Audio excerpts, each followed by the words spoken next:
Have a seat. Well, what do you think? You must be going somewhere after therapy today. You got a new dress on. Yeah, I have a gallery opening. Great.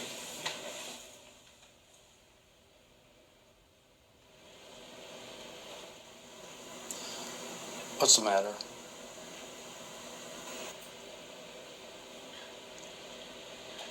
Well, I'm just having I'm having trouble getting going today because I feel like I just made a complete fool of myself, just like I did last time when I told you I had a crush on you. I wouldn't put it that way. No, I would. I know you're supposed to say whatever's on your mind, but I wish I kept it to myself because I feel like such a fool right now that I told you, and I wish I had just kept it to myself. But look, I think you had courage to say that, because the whole idea of therapy is you come in here and you honestly say exactly how you feel, what you think, who you are in so many words, and you did. Yeah, but where did it get me? I mean, I give my feelings to you, and you say absolutely nothing to me. Look, I know that's difficult. Psychotherapy is asymmetrical by design. And think about it. There is nowhere else in your life where everything is focused on you and the other person's needs and feelings are kept out of it. It's a special kind of relationship. Well, it just would have been easier if you would have at least said something about how you were feeling, because I'm sitting there telling you that I have a crush on you and I feel so stupid, and you're just sitting there like saying nothing about your feelings. I know it's difficult. Well, can you at least tell me that you find me attractive?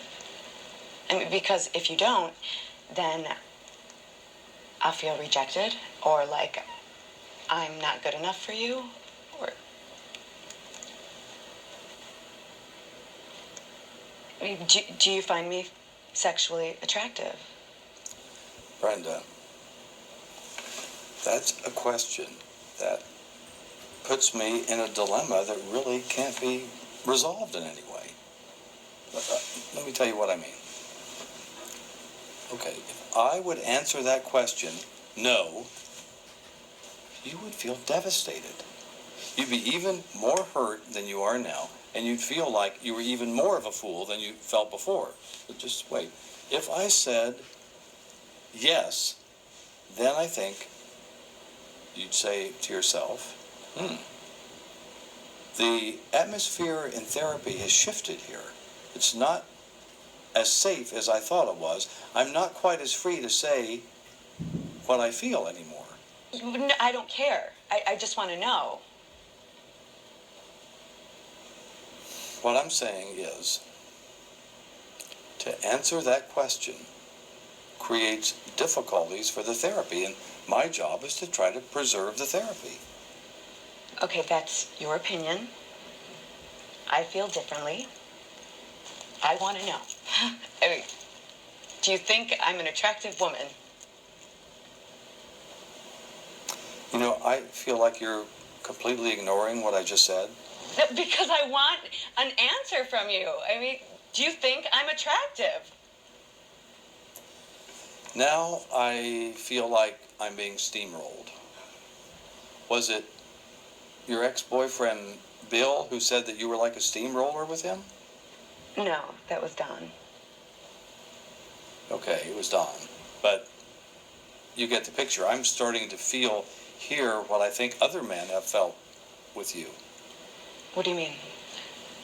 Well, just what I said. That, okay, you've told me that men you've dated have said that you're so intent on controlling them to say certain things, to do certain things, that they feel like their own subjective wishes, their own perspectives are kind of dismissed by you, and all you want to hear is what you want to hear. Well, I want to know.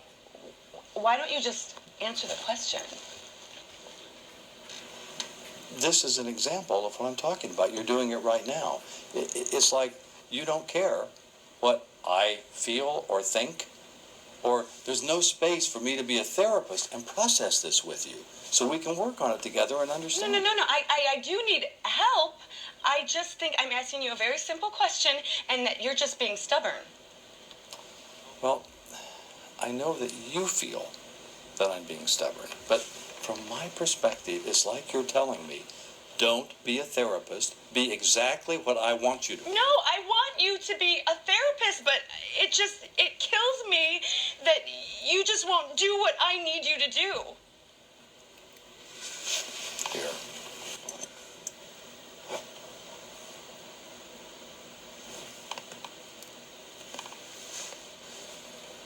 You know,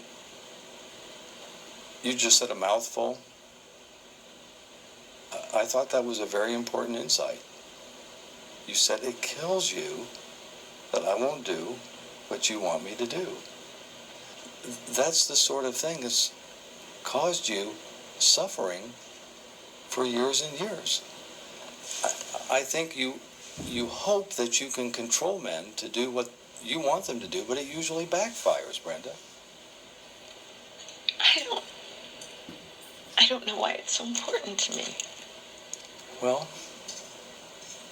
it seems to me like it's so important to you because you have a fantasy that if you can control men to do what you want, that will somehow assure you that they won't leave you. Think so? And I think, unfortunately, what you find is that often when you try to control men or get them to say what you want them to say, it works the opposite. They then assert their independence and kind of do their own thing, and that may mean that you break up. Yeah. Yeah, I can see it.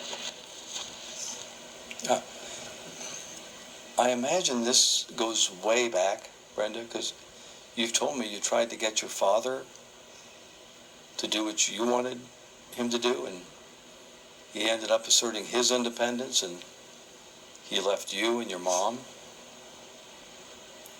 And I think what we see is you're repeating over and over again that same pattern. It just doesn't work out for you. You see that? Yeah. Yeah, I do. I see it. But I don't want to believe it. I don't like it.